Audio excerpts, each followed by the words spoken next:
The tale started unexpectedly for me. My name is Zephyr, and I'm 25 years old. I recently came home after spending a long period living and working overseas. I left at the age of 22 to pursue a job in a foreign location, and for 3 years, I could only communicate with my family via phone conversations. However, this time I chose to return to my hometown to see my family after such a long absence, and I entered the familiar home.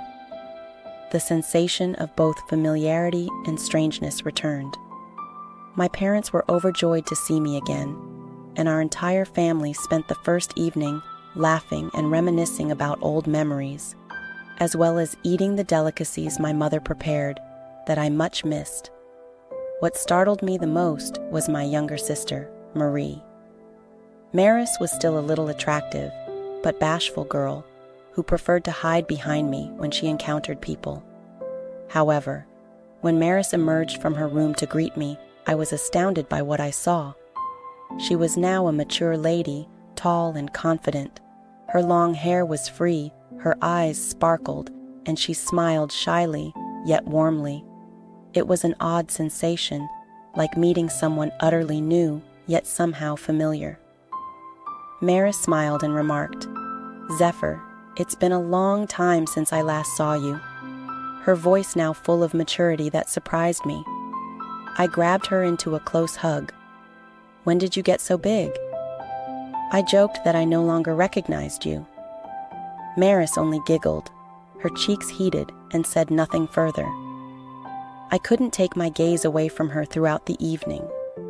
Every motion Maris made brought back memories, but I also recognized how much she had changed. There was something about how she spoke. The way she laughed bewildered me. A mix of familiarity and something new, elusive. When night fell, I walked up to my room to relax after a hard trip. My mother still preserved my old room.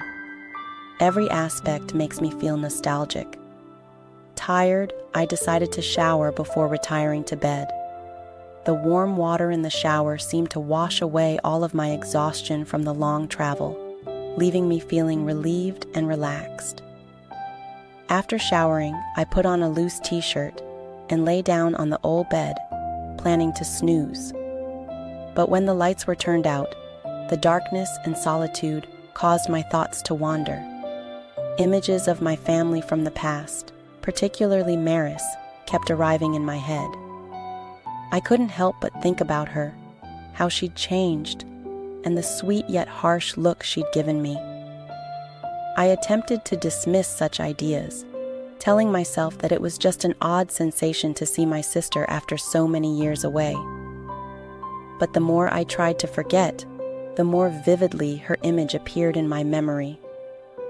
I remembered Maris's modest grin and how she inclined her head slightly while listening to her parents converse. Every motion, every subtle expression, appeared to be seared in my consciousness. Lying on the bed, I realized I was battling with my own feelings, but I eventually let everything go, leaving just a calm sensation in my heart, mingled with a little humiliation and anguish. Lying in the dark, I noticed that everything around me was so quiet that I could hear my own breathing, yet my mind was not at ease. I could not stop thinking about Maris, and how she had changed so much in 3 years that I felt like I was meeting a whole different person. When we were younger, old memories of her would resurface. She used to follow me about, calling Brother Zephyr, "Wait for me." I remembered how she used to hide behind me when she was terrified, or how she would jump up and down with delight when I gave her modest things. Maris was no longer the young child she once was. The way she smiled, the gleam in her eyes, everything exuded confidence and charisma that I was unfamiliar with. I exhaled quietly and closed my eyes, hoping to go to sleep, but a light rap on the door interrupted me. Me awake. "Brother Zephyr, are you still awake?" Maris's voice sounded gently from beyond the door. I sat up slightly astonished. "Are you awake? What's up, Maris?" Maris strolled in, still wearing the modest nightgown that highlighted her small body. She grinned sheepishly while sitting on the edge of the bed. "I can't sleep," she muttered, clasping her hands together and avoiding my gaze as if she were thinking about something. "I simply wanted to chat with you for a moment. It's been a while since we last saw one another." I nodded, attempting to make my voice casual. "Yeah, it has been a while. So, what would you like to tell me?" We started speaking. At first, they spoke ordinary stories about family, work, and each other's lives. Maris told me about her days at home with her parents, her schoolwork, and the small joys she had encountered. But the longer we spoke, the more I noticed that her eyes were occasionally hazy, as if she was afraid to communicate something. "Brother Zephyr," she paused abruptly, her palms clasped harder. "Do you believe that after living away for so long, two individuals can no longer understand one another?" Her question caused me to stop. I gazed at her, attempting to interpret her eyes. "I believe so, but if they continue to remain connected, everything will return to normal." Maris grinned slightly, but not totally delighted. "I hope so." We sat there in the faint light, and the air abruptly changed. I could sense her presence and the warmth of her quiet breathing as she sat nearby. But that brought discomfort that I couldn't express. "Maris, what is wrong? Is anything upsetting you?" I asked gently, attempting to keep my voice calm. She didn't respond straight away, instead shaking her head slightly. "It's nothing, honey. I suppose I'm simply thinking too much." She stood up and smiled at me again. "Okay, I'm heading back to my room. I will not bother you anymore. Good night, brother." "Good night, Maris," I said, but my thoughts remained full of unresolved questions. When she went out and shut the door, I sat there for a time, peering into the darkness in front of me. An odd feeling emerged in my heart, both familiar and uneasy, as if something had changed between us, but I did not dare to confront it. I lay back on the bed, but couldn't fall asleep. My thoughts kept returning to Maris's picture, her half-closed eyes, and her faint speech as she went. The way she stared at me was peculiar, as if she wanted to say something but didn't dare. Time went slowly. The quiet accentuated the unpleasant sensation in my heart. Finally, unable to stand the suffocation, I went to the kitchen for a drink in the hopes of improving my attitude. As I proceeded down the stairs, the low light from the living room prompted me to halt. I peeked through the half-open door and saw Maris sitting on the sofa, her knees pulled up, her arms holding a cushion, her gaze fixated on the TV screen, but her mind was plainly elsewhere. I stepped in carefully to avoid startling her. "Are you still awake?" Maris startled a bit and turned to face me, slightly ashamed. I couldn't sleep, so I came downstairs to watch TV for a while. I sat next to her, maintaining a comfortable distance. "What's wrong? You've been restless since I arrived home." She pursed her lips and looked down at her clenched fists. After a minute, she shook her head. "Honey, it's nothing. I think it's simply unusual because you haven't been home in so long." I did not force her, but the atmosphere between us remained curiously strained. I glanced at Maris and recognized the adult features on her face, but I also saw something frail, as if she was hiding a secret she didn't want or couldn't reveal. You know, I tried to lighten the tone when I first returned, but I also felt uncomfortable. "You've changed so much that it was like meeting a whole different person." Maris turned to face me, her eyes blazing with astonishment. "Is change good or bad, bro?" I smiled and tried to keep my voice light. "That is good. You've grown up, become more mature, and are quite attractive." Maris flushed at those comments and hastily turned aside, but she couldn't disguise the smile that appeared on her lips. "Thank you," she said softly, making it difficult to hear. There was a lengthy stillness, interrupted only by the low buzz of the television. Maris murmured quietly, breaking the silence. "Mr. Zephyr, I have a question for you, but I am concerned it may seem weird." I raised my eyebrow at her. "Ask." I vowed to answer seriously. Maris chewed her lip as if thinking something, then exhaled deeply. If two people were formerly quite close to each other, and one of them suddenly feels, is it unethical to have distinct opinions on the other person? I hesitated, her inquiry like a needle piercing the feelings I had been attempting to push aside since seeing her again. I didn't know how to respond, but I could feel her gaze waiting for an explanation. "I think, my sentiments are never wrong, Maris, but how you act on them is what matters," I said slowly, attempting to keep my voice steady. Maris nodded slightly, but did not say anything further. She turned back to stare at the TV screen, as if lost in contemplation. I refrained from interrogating her further, as she did not respond to my inquiries. However, my heart was pounding with each pulse. Part of me wanted to go, to get away from this unpleasant circumstance, but another part of me couldn't stop looking at her. Finally, I stood up and tried to keep my voice normal. "Okay, I suppose I should go to bed. Don't stay up too late either. We still have plenty of time to speak tomorrow." Maris gave me a small nod. "Good night, brother." "And Maris," I answered, but as I exited the living room, I couldn't help but notice that the calm between us was gradually being replaced by something neither of us wanted to mention. I returned to my room and softly closed the door, as if scared to disturb the house's stillness. However, the quiet simply made my thinking more jumbled.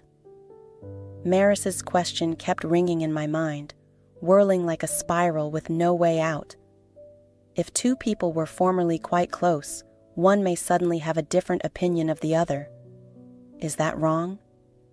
That question, the way she looked at me, it was all like an implicit confession, but it was enough to make me nervous and uneasy. I couldn't deny that since seeing Maris again, I'd been in the same state of turmoil, which I didn't want to confess or even consider. However, her inquiry made those sentiments inescapable.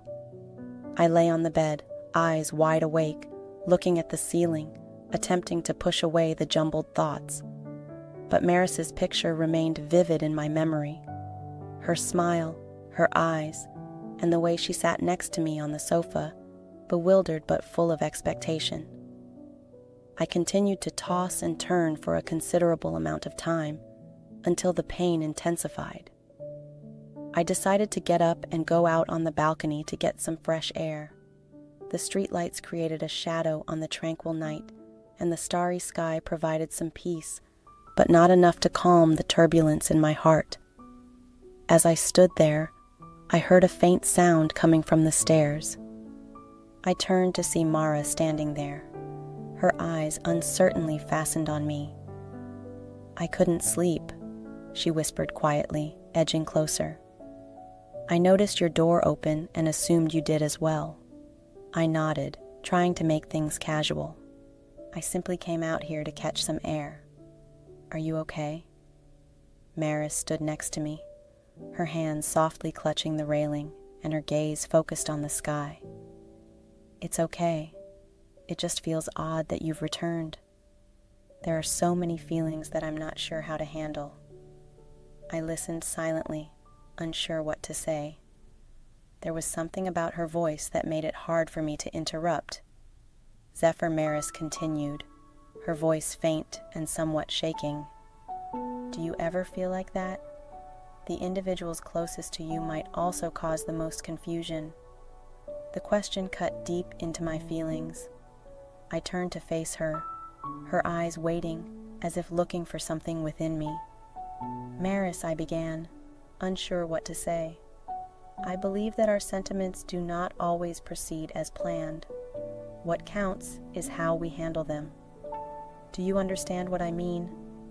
Maris nodded, her gaze still fixed on me, but this time there was something different, an intimacy and struggle I couldn't express. She stood extremely near to me, her soft breath filling the air between us, narrowing the already thin space. I could feel my heart hammering, each pulse reverberating in my chest. Part of me wanted to back away, but another part of me couldn't stop looking at her. Maris, I spoke her name softly, my voice clogged with sorrow. But before I could say anything further, she drew closer, and the space between us was almost gone. I sensed her warmth, vulnerability, and strength intermingled. But, like a jolt bringing me out of my perplexity, I stepped back, attempting to cling on to what little reason I still had. "Maris, we can't," I murmured, my voice quivering as I avoided looking at her squarely. "You're my brother. This isn't correct." She gazed at me, her eyes full of feelings I couldn't understand. But she didn't say anything. She just nodded slightly and walked away, stepping back inside the house silently. I stood there, watching her form vanish, my heart full of uneasiness and bewilderment. Then I returned to my room and lay down on the bed, but sleep was far away. The stiff sensations would not let me go. Since my return, every moment of settlement between Maris and me has appeared, leaving no detail left. Her bashful grin when she first noticed me, her thoughtful questions, and the way she approached me on the balcony. Everything appeared to be going to something I did not want to admit. The next morning, I awoke to the first light of the day streaming through the door. My body felt heavy after a night of nearly no sleep, but there was no time to ponder about it, since the aroma of boiling coffee from the kitchen reminded me that everyone had begun a new day. As I proceeded down the stairs, I noticed Maris standing by the essential oil brewing coffee. She was dressed casually in a loose t-shirt and pants, but she looked stunning nonetheless. Maris turned around to greet me with a soft smile, but I could see the peace in her eyes right away. "Good morning, brother," she murmured, her voice striving to seem casual. I brewed some coffee. "Do you want a cup?" "Yes." "Thank you," I said, trying not to express my appreciation. I sat down at the table, watching her insert the coffee animal into the ring, her fingers running delicately, which I imagined only I would notice. We sat across from one another. The mood was silent, yet full of unspoken words. I knew she wanted to say something, and I wanted to end the stillness. But every time I opened my lips, I couldn't think of a decent excuse. In the end, Maris was the one who was renowned previously. "Mr. Zephyr, I apologize if I made you feel uncomfortable last night. I did not want to cause any problems." I gazed at her calmly, seeing honesty in her eyes, but also the grief she was attempting to conceal. "It's okay, Maris. It was only that I wasn't sure what to say either. Everything was so unexpected." She nodded and set down the coffee powder in front of her. "I understand. Perhaps I'm confused. About me, too. I wasn't sure how to answer. Her remarks were an admission that I was not prepared to confront. But I couldn't hide indefinitely. I couldn't let her feel alone in her individuality. "Listen, Maris," I started, my voice low. "We are brothers. Time and change may make things weird, but I think they will pass. Everything will work out as long as we respect each other." Maris gave me a kind look, as if she were about to say something, but then stopped. After a while, she nodded slightly. "You're correct. Perhaps I'm simply thinking too much." After breakfast, Marissa avoided me for the whole day. She conducted most of the housework, including cleaning and rearranging the living room.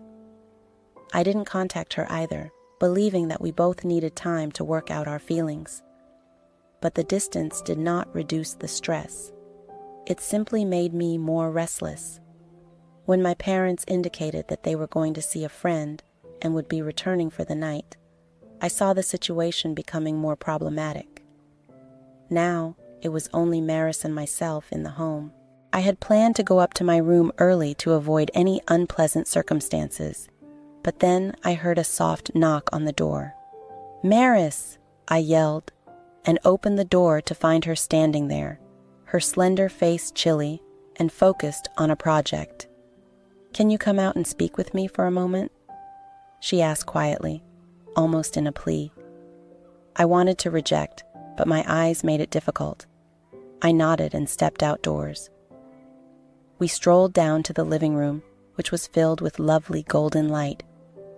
Maris sat on the sofa, and I sat a safe distance away. I simply wanted to. Maris asked, her voice running, "I do not want you to believe I am a stranger or that I am attempting to do something improper. I just cannot control my feelings." When I heard those words, my heart fluttered. I wanted to interrupt her, but I wasn't sure what to say. Zephyr Maris continued, turning to face me. "I know what I'm feeling is wrong, but I'm not sure how to stop." Her comments stabbed deep into my heart, but they also brought to light something I had been attempting to keep hidden. I wanted to soothe her and assure her that everything would be okay. But how could I when I wasn't sure of my own feelings? I was ready to say something to her when she stood up and turned to face me. I should not have thought about this. I apologize. Having stated that, M swiftly walked away, leaving me sitting there again with conflicting feelings. I sat motionless in the living room, the lovely yellow light unable to warm the chill that surrounded my heart. Maris's words, the feelings she exhibited, and my own powerlessness were all rising up, like a cork poised to burst. I was compelled to hold myself accountable. How could I have allowed this to happen?